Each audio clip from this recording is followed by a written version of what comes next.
Welcome everyone to WaterTalk. I'm Seth Wallach. I'm the Community Outreach Coordinator for the Suffolk County Water Authority. I'm going to introduce the rest of our panel today in a bit. But first, I just wanted to talk a little bit about why we do this program, the WaterTalk program. We know that water is constantly in the news. There's always a lot of information out there about drinking water quality. So we want to make sure we're getting people the accurate information they need to know about their water. We created this forum a few years ago, and we hold it countywide. Today, we're going to be focusing on the Moriches area, Center Moriches, and Eastport. And you're going to hear from our experts that we have here on the call with regards to the protection and the preservation of all of our drinking water supply. For instance, we got Kevin Dirk here. Kevin is the Director of Water Quality and our laboratory. So he's going to talk to you about how our laboratory keeps your water safe. We're also going to hear from Joe Picorni. Joe is our Deputy CEO for operations, and he's going to tell you a little bit about our local infrastructure that provides you the water. And then we've also got Ty Fuller on the call. Ty is both our lead hydrogeologist and our Director of Strategic Initiatives. So Ty is going to talk to you about a program we have called WaterTrack that actually allows you to monitor your water quality from home. He's also going to talk to you a little bit about the importance of water conservation. And most importantly, we want to hear from you. We're here to take your questions today. So if you do have a question, we're going to have everyone in the bottom of your Zoom window. You'll notice the button that says Q&A. We're going to have everyone write your questions in the Q&A, and then we're going to take all questions at the end of our presentations. So with that, jumping right into it, you know what SCWA is, the Suffolk County Water Authority. We're actually an independent public benefit corporation. We operate under the Public Authorities Law of the state of New York. So essentially what that means is we operate without taxing power on a non-for-profit basis. We serve about 85% of county residents, that's 1.2 million people, and we are one of the largest groundwater suppliers in the country. One of the great things about the Water Authority is that we have some of the lowest water rates in the country among other large suppliers. And we have 2 AAA bond ratings that we've been able to maintain that puts us in the top 1 percentile for fiscal responsibility among the nation's 20,000 water suppliers, which is something we're very proud of because it helps keep our water rates low for you, keeps your costs down as well. So what SCWA is not. A lot of people are surprised to learn that we're actually not a branch of the Suffolk County government, despite our name. And we do not create and we do not enforce the drinking water standards. These are created and enforced by the EPA and the New York State Department of Health, working in conjunction with the Suffolk County Department of Health. And with that, I'm going to turn it over to Joe Picorni. Okay, well, thanks very much, Seth, and welcome everybody that's on the line to our Water Talk.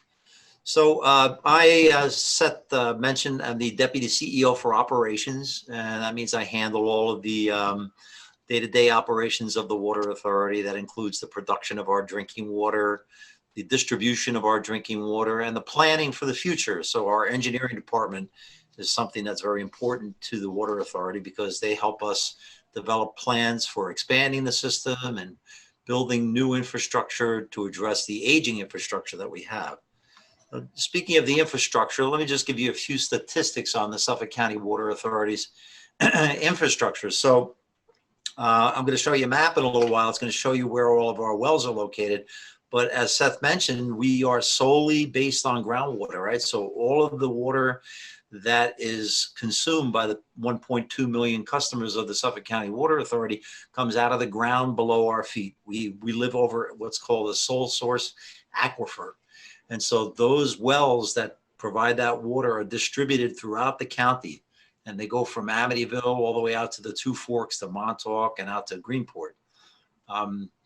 They are distributed on 237 different well fields. And we also have a lot of storage in the form of those tanks that you see. In fact, in this slide, you can see that picture of that storage tank there. That's our Railroad Avenue storage tank, which is right in the middle of the service territory that we're talking to right now, the Moriches area. but we have 64 tanks of all different shapes of size and sizes. And in those tanks, we store about 68 million gallons of water. Water main, you've probably seen water main in the news many times when there's a big water main break or whatnot throughout the country. But we have 6,000 miles of that. So that's quite a bit of water main to operate and maintain. 6,000 miles is quite a distance. We also have 38,000 fire hydrants. And while you see these fire hydrants and you might take them for granted, they are essential for our first responders and for being able to address fires when they occur. So they're distributed throughout our service territory. They're looked at constantly. We inspect them once a year. We test them to make sure that they work. We paint them every 4 or 5 years, but they all need to be working all the time so that, God forbid, there is a fire, we are able to, or the first responders are able to get water on it quickly. A few statistics with regard to our pumpage.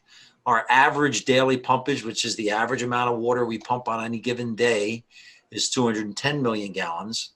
But again, in any average, there's a peak and there's a valley. The peak, which is the thing that we very often take a close look at, the peak is 470 million gallons in a particular day. And in any given year, we total up all our pumpage. The highest pumpage year we have so far on record is in 2010, when we pumped almost 75 billion gallons of water. And that's equivalent to about half of what New York City consumes in a given year. This is our service territory.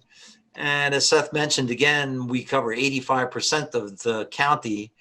There are some areas like these areas in gray here in Huntington, South Huntington, Dix Hills, and Green Lawn, and the Riverhead area and the Hampton Bays areas that we don't supply.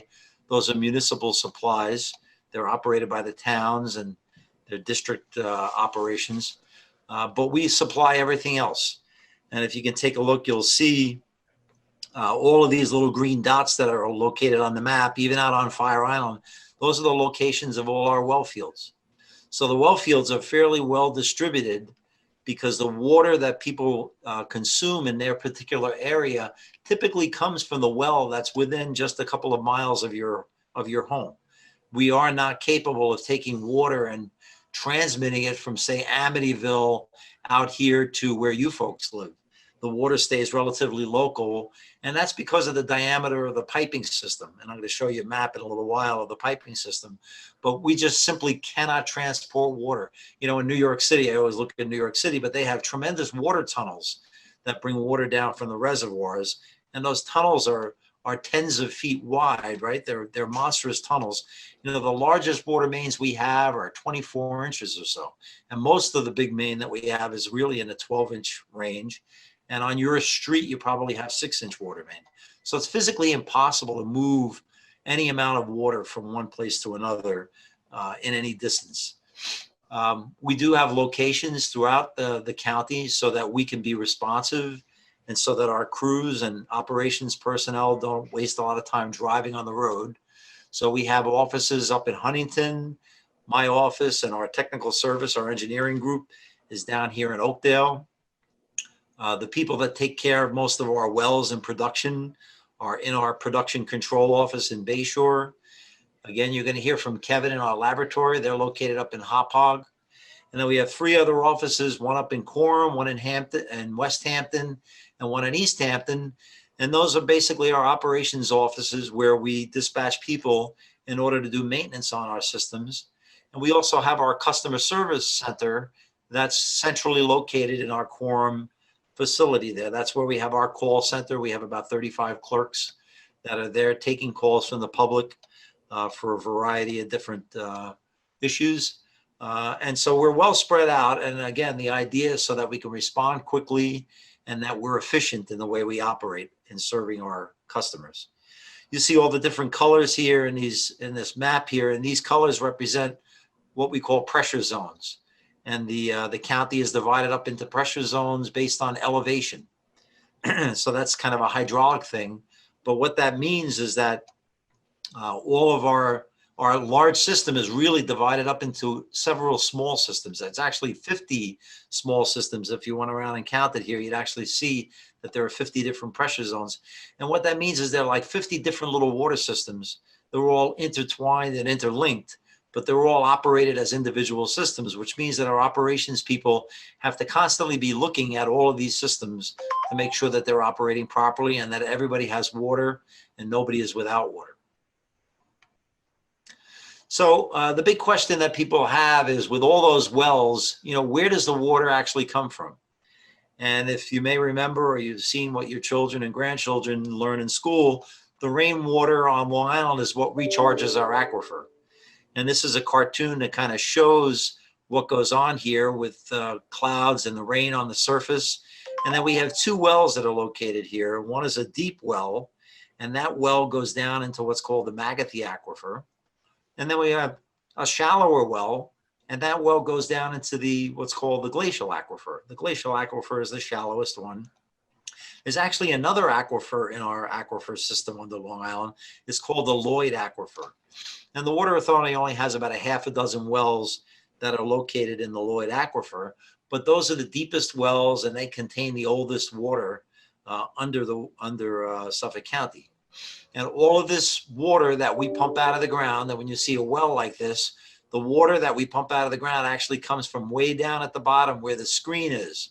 The water doesn't come from the whole length of the well. It just comes from the very bottom. And if you take a look, I'm going to animate this cartoon. It's going to show water landing on the ground over here. And you can see it landing on the ground over here. And it percolates down through the ground. And it does two things. It travels down vertically and it travels horizontally. So you can see this water here over time migrates down vertically, and it moves laterally or horizontally before it gets to the ground. And what that tells us, and what we know from hydraulic modeling or modeling, groundwater modeling, is that this water, we can actually tell for each one of our wells the place on the land where the rainwater lands and recharges that well. And that's very important for us to know that, because as you can see, for this deep well, the water lands on the ground relatively far away. This can be several miles. So it's amazing to think that water that lands on the ground several miles away makes its way into the well that you may be getting your water from. But look at what happens with a shallower well. So here's a shallower well, and here's the recharge for that shallower well. It comes from a much closer area. So what that tells us in general is that shallower wells, we need to be much more concerned about what's going on in the close vicinity to them. And deeper wells, we need to be more concerned about what goes on the land further away from them. And when I say what goes on, I mean, what's the land use? So you can see in this picture, here's a farm, here's some residential housing, here's a gas station. And so if this gas station is located right in the close area to this, say, this shallow well, we need to be concerned about this gas station and whether it's got any kind of underground storage tank that might be leaking, because any contaminants from that could very easily get into the well. So we have staff and people that are constantly looking at these kind of things. And with the help of our laboratory, and you're going to hear from Kevin, we analyze for all these things that we know we can find out on the ground surface. And if we find them in the well, then we can go into action and we can take a look and we can see where on the ground surface that might be coming from. So this groundwater modeling that we do is a very, very important thing that helps us manage the aquifer and track down any sources of contamination if we ever do find them. So that's the wells. The other side of the infrastructure that you folks are probably interested in is the distribution system. And if you take a look, you can see this area of the Moriches area, Center and East Moriches. You can see these. This map actually shows all the piping that's underground. And the piping is symbolized by different color pipes here. These blue pipes here. These are all 12-inch diameter pipes. And these red pipes here are 6-inch diameter pipes. So you can see it's a very broken up network.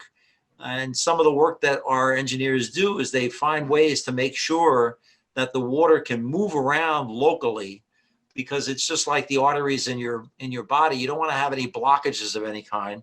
You want everything to circulate properly. And when we identify places where there are open parts of our distribution, for instance, right over here, you can see that this pipe ends here and it ends here.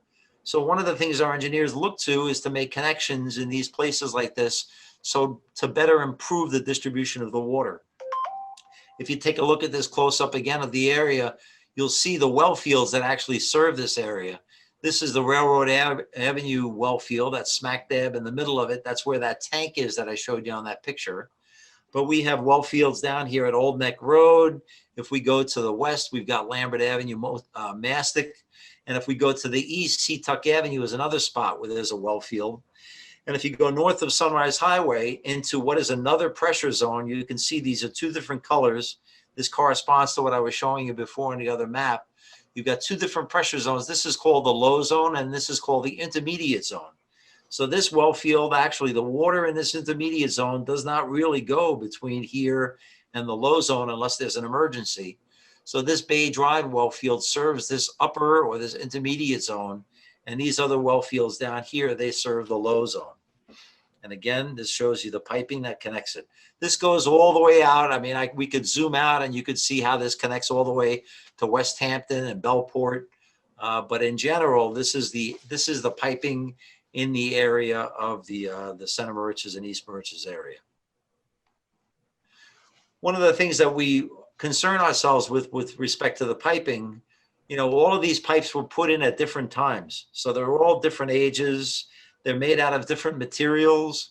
And when you operate a distribution system that's 6,000 miles long, you get main breaks. And so we are very, very interested in where the main breaks occur, because that gives us a clue as to where water mains may be weak, or maybe where there's corrosion going on that's compromising the water mains. And so this is a snapshot of some water main breaks that have occurred since the 1st of 2019, the first month, January of 2019.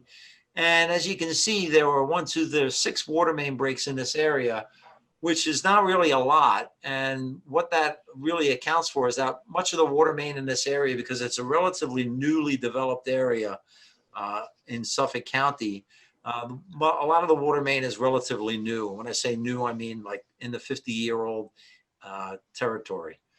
We have other places where water mains are easily 100 years old. In places like that, you would expect to see more water main breaks, and we do. Overall, we'll see on a slow year about 500 water main breaks throughout our system. And in a very busy year, we'll have upwards of over 700 water main breaks in our system. And it's really a function of the weather. The colder the weather, the more water main breaks we seem to get. But we track them very, very carefully. And we use this information as a indicator of where we should do water main replacements. Now, when we have a water main break, you know that can be very disruptive. Sometimes you'll lose your water. This is a picture of one of our crew members doing a repair on a water main break.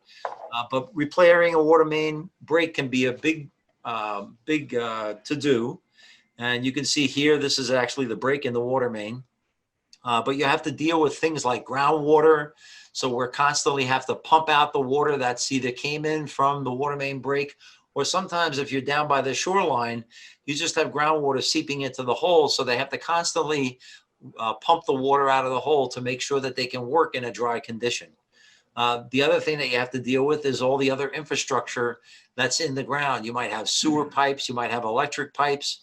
So we have to know where all that is. So very often we can't even start digging to repair a water main break until several hours after crews have come and they've marked out underground where all the infrastructure is, because we don't want to dig and hit any other infrastructure.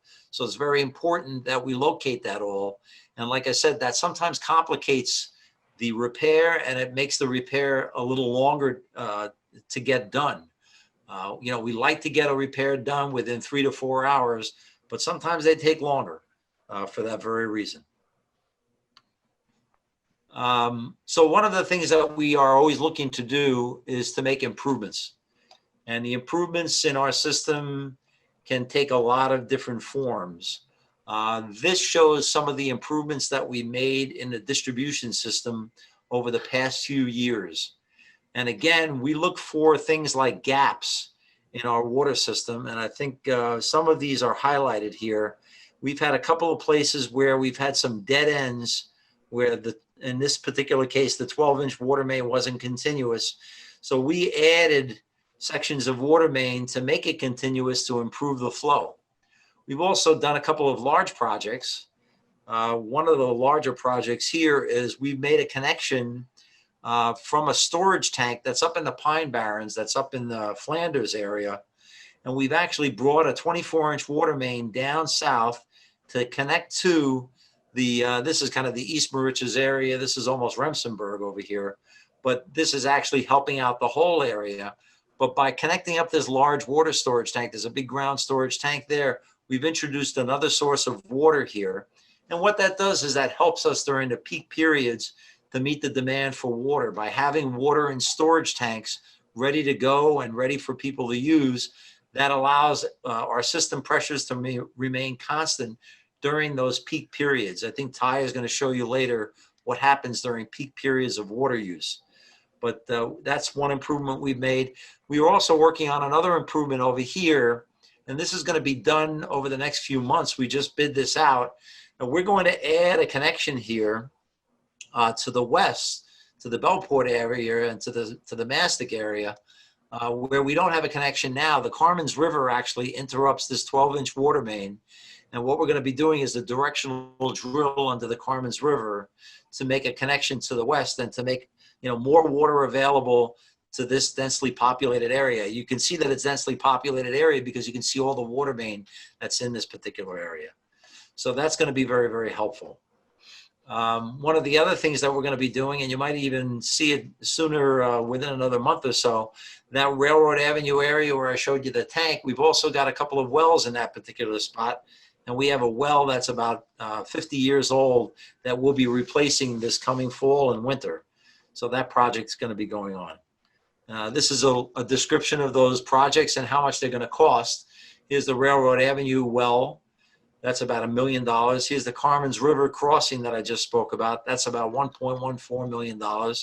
That pipe that came down from Spionk Riverhead Road, our tank, that was a $3.4 million project. And those two interconnections to improve distribution, they were about $250,000 each. So when you add this all up in the past 2 years, or maybe over the past 2 years, including the next 6 months or so, we'll have spent about $6 million on making improvements to your area. So there's a lot of work going on. The Water Authority spends a lot of money every year doing improvements throughout the system.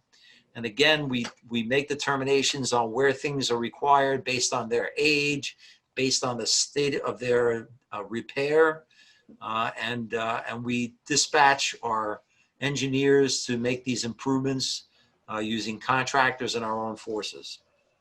So that gives you a little bit of an understanding of our infrastructure.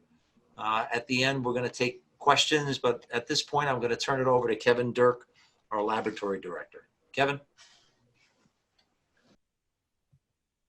So the SCWA Laboratory is a state-of-the-art laboratory, and it's the largest groundwater laboratory in the country. The laboratory is located in Hauppauge. It's 25,000 square feet, and it employs 49 chemists, technicians, and office staff. We only analyze groundwater samples, and our instrumentation can run 24 hours a day. Test samples are taken at the wellhead at various stages of treatment and within a distribution system for bacteria and a wide range of inorganic and organic chemicals. Instead of just testing the raw water and the water entering the distribution system, we test all along the treatment process, whether it's a granular activated carbon vessel or it's an ion removal system. This allows us to determine how efficient the treatment process is going and to make changes to optimize it. SCWA's in-house standards for water quality are often tougher than state or federal regulations. We have set internal standards for the water that we serve to be well below the maximum contamination level, or MCL. Even though we could serve water up to the MCL and make treatment change. An example of this is perchlorate.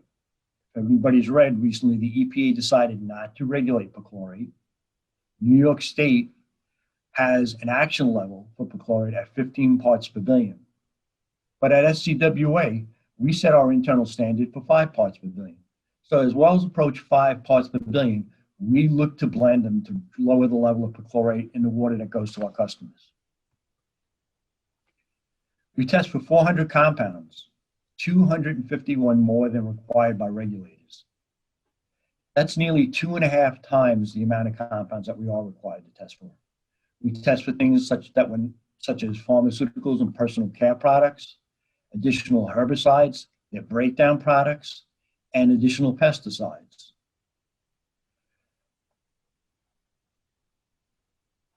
And we test at a higher frequency. Most of our testing is required annually, so we'll test it biannually. Something that may be required quarterly, we will test monthly or maybe every 2 weeks. It depends on the level of the contaminant in the source water. All of this higher testing and testing for more compounds resulted in 75,000 samples last year, which resulted in 181 tests being run. What you're looking at now is an example of our distribution sample station. We have over 325 of these sample stations spread throughout the distribution system. And we use them every month to collect 942 bacteriological samples. Besides testing for simply bacteria, we also use them twice a year to collect what we call chem distribution sets, which is a subset of all the methods that we run.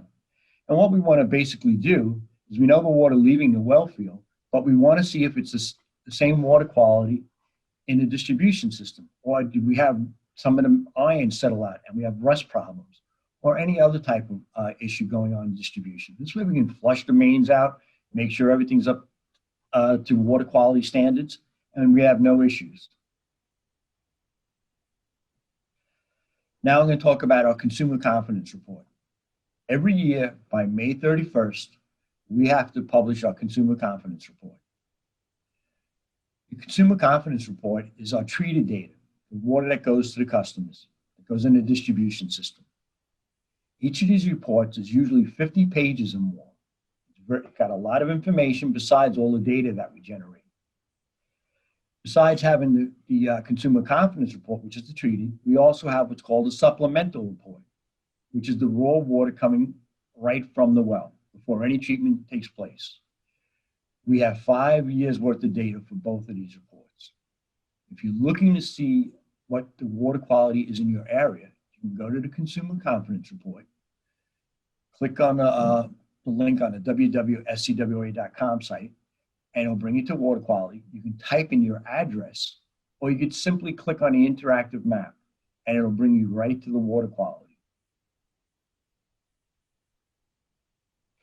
And next, I just want to talk a little bit about levels of detection.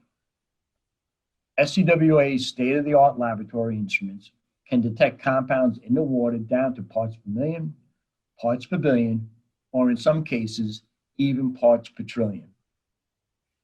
As technology has advanced, limits have dramatically lowered for detections. The problem is most people have a hard time relating to the terminology. To put it in perspective, let's look at it. 1 part per million is 1 second in 12 days. 1 part per billion is 1 second in 32 years. And then 1 part per trillion, which you're looking for some of the emerging contaminants like PFAS or PFOA or pharmaceuticals, is 1 second in 32,000 years. So if you think of it in that terms, we're looking at very low levels. And when you push the limits of detection, you're bound to find some type of contaminant or compound in the water. All right, with that, I'm going to hand it over to Ty Fuller, who will talk about distribution and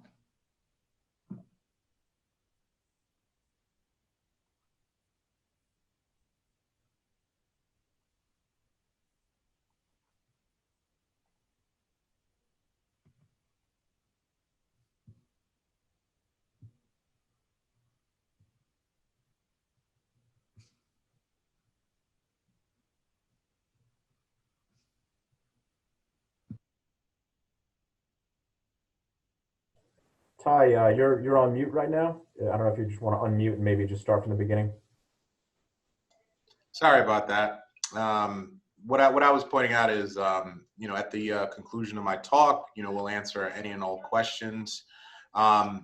We cannot hear you, we cannot see you, and as Seth pointed out before, there is a Q&A button below that you can use to answer any questions that you have. Please utilize that for any concerns or questions that you want us to answer. So we gave a nice overview of what the Suffolk County Water Authority is. Seth pointed out many things about the Water Authority. That we're not a branch of government. The revenue that we earn is through the sale of water. Joe Picornius gave a nice assessment of our infrastructure. How we take the investments that the funds that we receive to make improvements to their water system, and Kevin, pointed out our laboratory sample methods. So what I want to do is give a nice overview of, our water system. We talk about Long Island's water system as a sole source aquifer. Suffolk County Water Authority, although we are the largest groundwater supplier in the nation, we are one of about 50 water suppliers on Long Island. And even in Suffolk County alone, there are about 5 or so other water suppliers. And historically, the water suppliers, they operated independently. There wasn't a lot of sharing of information. Back in 2013, water suppliers, as well as state regulators, elected officials, and various entities came together under a organization known as the Long Island Commission for Aquifer Protection. Within this, the organization, the acronym LICAP, we've done many things. We've created an annual state of the aquifer report that is available. We also have a groundwater management plan that we have a lot of recommendations to protect and preserve our aquifer. But one of the defining things that we did was develop a system so that water suppliers can share their information and display that to you, the public.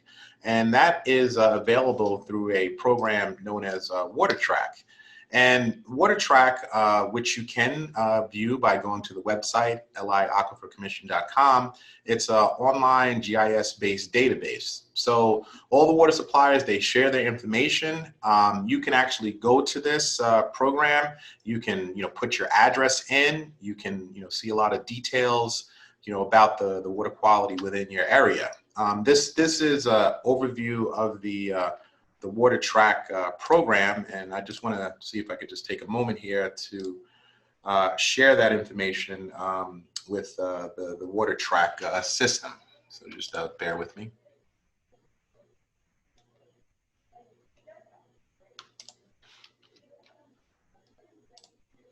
So if you go to the site with the LI, it's actually LICAP online. This is the site that you can view the WaterTalk system, and from there's a tab WaterTalk. You can launch the program, and when you go to the WaterTalk program, you just click the button to agree. So you can put your address in, for argument's sake. You can zoom to your area. You can, view your water quality report information. And you can also search for, compounds, regionally. Like for instance, iron is something that, we speak about on Long Island. It's found in the aquifer. It's relatively safe compound, naturally occurring. And you can search for that as well as any other compound. So for instance, with iron, you can just type the name of it, enter that compound, enter the year that you want to, look at the sample for, click apply. And then what it will do is give you a visual overview of, where iron in particular is located throughout the island. So, this is just one example of that. So you can kind of see that it is, widely available throughout the island, particularly on the South Shore, and you can click on any one of these points and get details about it. So WaterTalk, it's available for anybody to use. It is a program that we're proud to have done. But anyway, that's something that I would encourage you to visit. So with that said, please visit that website. And another thing that I wanted to bring up is water conservation. That's something that is near and dear to all of us. We looked at all the things that the Water Authority does for you. This is something where, we can reach out to you to see what you can do for us. Water conservation is something that, Long Island definitely, pushes for. We live on an island. We're surrounded by the Long Island Sound to the north, the Atlantic Ocean to the south. The concerns with our wells is that, as it's extracting water from the aquifer, there's always a potential that it could get affected by seawater. So conservation is key. So anyway, why you should conserve water. Long Island does have a pretty abundant supply of water. Estimates, vary between 65 to 120 trillion gallons. Of that, maybe 5% is extractable, for water. We receive a lot of rain, 46 inches per year, but it's not a limitless supply. Depending on where you're at on the island, the North Fork or even parts of the South Fork, that fresh water is only available at shallow depths. So it does have the potential to be impacted by things such as seawater. So that's something that we're mindful of. Also, pumping, water excessively, through various practices means that we have to build more wells and more infrastructure to address that concern. That in turn results in higher costs that get passed off to you in the form of higher rates. Typically when people do use their water, especially during the summertime, with irrigation, that occurs overnight.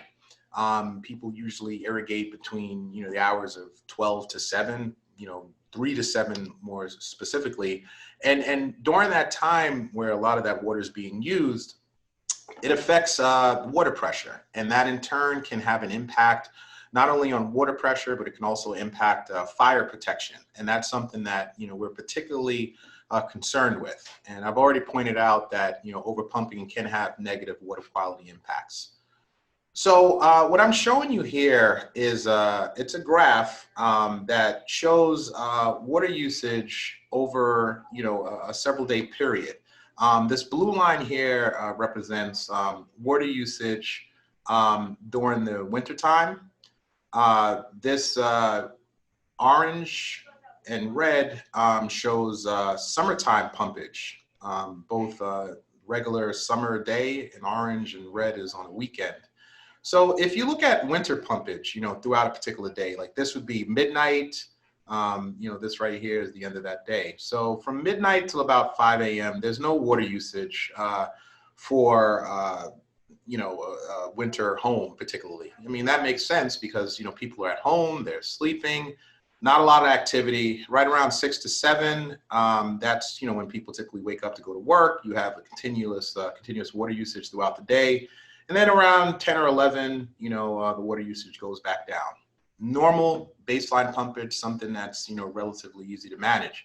Compare that to pumpage during the summertime. Here you're almost seeing, almost a 25-fold increase. You can see the same period, 5 a.m., this is where you have that peak usage. And, that's what the result of irrigation is. People have their timers set up on the irrigation systems. They're running overnight. It's using a lot of water. And even if you look at a rainy period, a summer rainy day, people still have their irrigation systems running. And this is a huge problem. This is one that, we refer to as the irrigation situation. So the big thing for us is to, show people this and encourage changing your irrigation habits. And there are many things that you can do. For one thing, if you do have an irrigation timer, make sure it's not set, to operate between hours of 3 a.m. to 7 a.m. That's the point where things are pretty critical. Set the timer earlier so that it can run, a little bit earlier. That would definitely be beneficial. Another thing you can do, if you don't, have the ability to adjust that, is maybe set an odd even watering schedule. That can help reduce peak water usage. There are, a lot of benefits that we do see when people incorporate that. Plus, grass needs to be stressed. A little stress encourages deeper root growth in grass and ensures that it will last for a longer period. Another thing is getting a smart irrigation timer. What's great with these smart irrigation timers is that it will connect to your home Wi-Fi system, which in turn it'll look at a local weather station, and it'll adjust itself. It'll actually adjust the water usage based on past or current rain events forecast. So this is a great way to save money and help protect and preserve the aquifer. And we also offer a $50 bill rebate for purchasing a smart controller. And I'll discuss that in a little bit. So let's look at what an average user uses versus a water waster. On average, Long Island users or users of the Suffolk County Water Authority use about 130,000 gallons annually. That's, typical usage that you'll find in a household. But if you compare that to some of the larger homes on Long Island, we've seen situations where they've used up to 22 million gallons. Now, keep in mind that that's a combination of an irrigation system and geothermal systems that are connected to public water. Recently, the Suffolk County Water Authority passed a resolution to ban the use of geothermal systems that use public water. That is an extremely wasteful thing. We're not opposed to geothermal systems themselves, only that which use public water. But anyway, you can see, the amount of water consumed by this large residential user, it is so beyond what's considered normal that it even exceeds the usage of a hospital. A comparative hospital used about 14.5 million gallons over that same time period. So that tells you, the excessiveness that can occur from water wasters. So in order to address some of these things, the Suffolk County Water Authority, we established a tiered conservation rate structure back in 2019 in order to encourage our residents to conserve water. So this is a common thing that you find throughout the nation. It helps to keep the rates low as possible for those that don't waste water, but for those that do use water excessively, they now have to pay their fair share. So, that rate, the standard rate is about $1.51 per centi cubic feet. That's typically what you're billed at. Customers who exceed that rate are charged $2.19 for every CCF, over that threshold. So, again, that conservation rate really tackles the people that, use the water excessively. I will state that, most of our residents, in any given quarter, they do not exceed that threshold. So that's something, as a resident, you probably may not be impacted by, but again, you should be aware, to conserve, because again, we want to help avoid you exceeding that threshold. So a few conservation tips to help you save water. Use smart irrigation controllers and rain sensors. The combination of smart irrigation controllers and rain sensors are a great tool. Rain sensors are something that you install so that, when rain does collect in it, it'll set off a trip that'll prevent your irrigation system from running. Another thing, water less often. As I pointed out, grass likes to be stressed. Grass only needs about 1 inch of water per week. So, it doesn't require over-soaking. Over-soaking water can result in fungal problems, and these are things you want to avoid.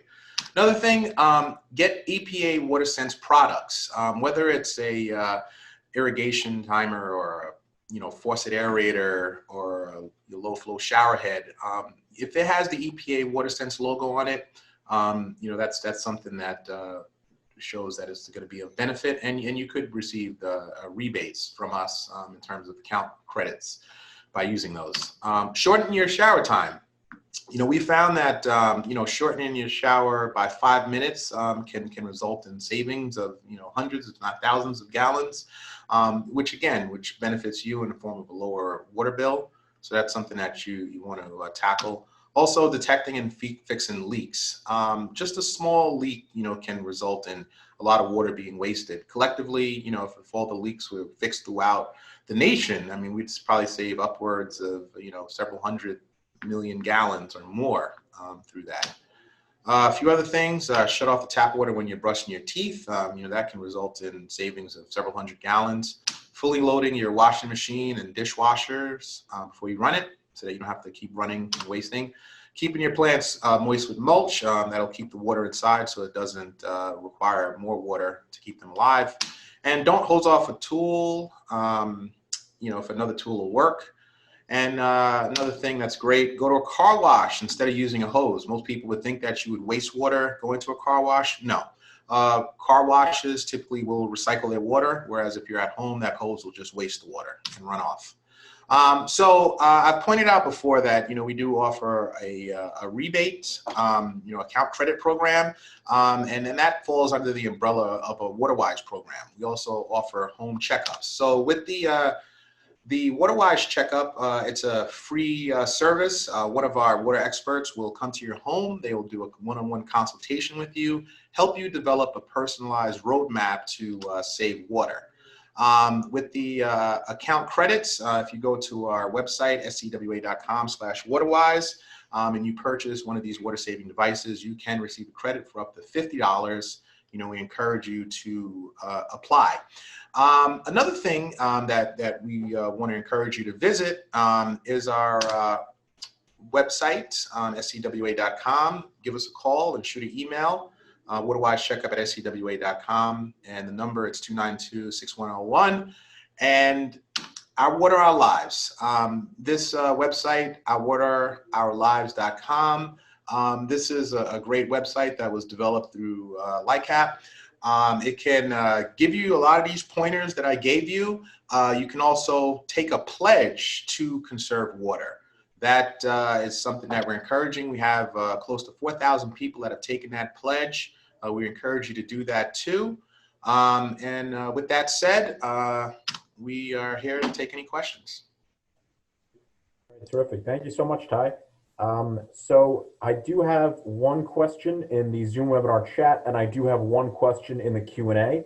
We're going to tackle both of those right now. If anyone else has a question about anything you've heard today or just anything you want to ask us here at the Water Authority, click on that Q&A at the bottom of your Zoom screen and type in your question, and one of our panelists will be happy to answer it. We're going to start with the question over here in the chat. Someone has asked if we can provide some more information, clarify how to find water quality information by address, as Kevin was discussing earlier. So I'm just going to give a quick demo on that. So what you want to do, this is our website. This is our homepage. For water quality information, you're going to click the water quality tab. Click on water quality reports. 2020 annual water quality report. You can also view our past reports, of course, if you're curious. And then once you're here, click this button, click to view water quality information in your community. So this will bring up, once we click OK, this will bring up, sort of a GIS map. So for example, we'll type in our address here, 4060 Sunrise Highway in Oakdale. Just like Google Maps, it'll track as you're typing it in. It'll give you your results. So once we're zoomed in, that's where we are here at the office. All you've got to do is click anywhere on the map, and it'll tell you what distribution area you're in, and click this little more info link to pull up the water quality report in your area.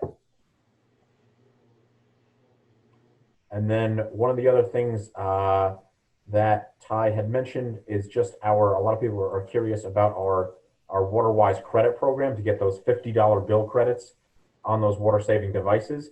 And you also find those here on our website by scrolling down to the WaterWise button here in orange. Click Learn More, and we've got both of our WaterWise programs right here. That $50 credit is this form right here. So all you've got to do is fill out this form. You attach your receipt for the water saving device here. It can be a PDF receipt, JPEG, all different kinds of files, Word document, whatever you've got. You attach that here and click Submit, and that will go to us and we'll review your $50 credit.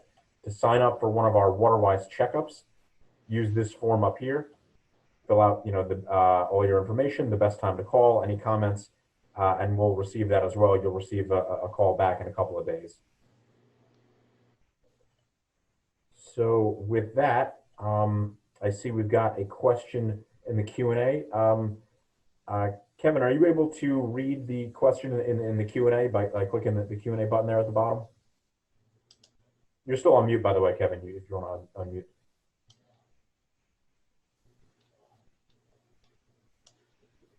So the question is, it says, I'm concerned as an environmentalist. What are, if any, the safeguards you have in place for saline water aciation, severe extreme flooding, and water table rising on the island's shore due to rising sea levels? As far as the laboratory, what we do is we monitor our areas that we seem could be more impacted by the seawater, such as the east end of the island when we have tourism in the summertime and things like that. We increase the monitoring for chlorides.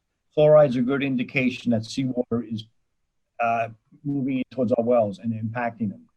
So that's what we do. We increase the frequency, we're on top of it. And when we do see the wells being impacted, we cut back on the pumpage. We maybe take the well and rest it a little bit more. But that's how we deal with the saltwater intrusion at the well field. And then, I mean, that's from the laboratory end of it. Engineering may tell you they do things slightly different with the pumpage, with the rotation and things of that nature. Yeah, it's a good point, Kevin. I mean, it certainly is something that we are very cognizant of and something that we keep an eye on all the time. The location is the key, though. If you're in the main body of Suffolk County, chloride intrusion is really not something that we see very much of at all. The problem of chloride intrusion typically comes from the forks. Picture a place like Montauk Point, that's this little thin strip of land that's surrounded by the sound and the ocean. If you pump the wells too hard out of Montauk, you will actually induce chloride intrusion. So we have to be very careful. Our own operations will actually jeopardize the well. So our operations staff is very cognizant of that. We work with the laboratory. The laboratory is constantly feeding back data to the operations people on what the chloride concentrations are in the well. And what we do is we have computers that control the operations of the wells, and we stagger their operation. We stagger the pumpage so that we carefully take the water out of the ground and we don't just pump it all out of one location, because when you do that, it tends to come in from the sides and even from below. People don't realize it, but there's salt water down below the fresh water. So if you pump too hard, you can drag it up. And if you're too close to the coast, you can bring it in from the edges of the coast. It's a great question. It's something we're always looking at. Ty knows all about this. He's our geologist. He's been working with these type of issues for a long time. I don't know if you have anything else you would add to that, Ty. Yeah, I mean, we get information, from NOAA and other organizations with maps on sea level rise. We've looked at well fields that, fall in sensitive areas. We've done so many different things, like you pointed out, Joe.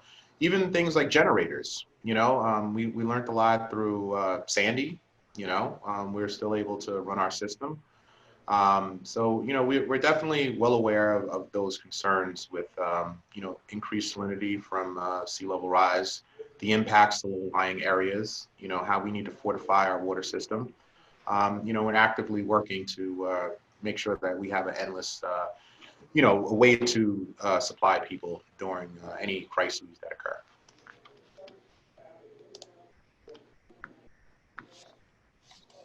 All right, great. Thank you to our panel. I'm not seeing any more questions in the Q&A right now. I'm going to stick around on here. I know we advertised WaterTalk till 1:30. What we'll do, if we've got no more questions, we're going to go on mute here. And also, they're actually, not to interrupt you, I think there is another question. I was going to say. Do you have more information about the perchlorate problem? I think that's in the chat. Yep, I see that. Well, basically, we don't have a perchlorate problem. What we had perchlorate at certain areas, we put in perchlorate resin to remove the perchlorate and lower the levels. But generally, we have no problem meeting the 5 parts per billion. Some areas you do see it slough off, maybe carbon and things of that nature, and you'll get a spike where it may go over 5. But we're well below the action level by this New York State, and we haven't, had any MCL or action level violations. So we do meet all the requirements for perchlorate, and it's basically a product of fireworks or from Chilean fertilizer from years ago that was used on the island. So that's how we do have perchlorate present.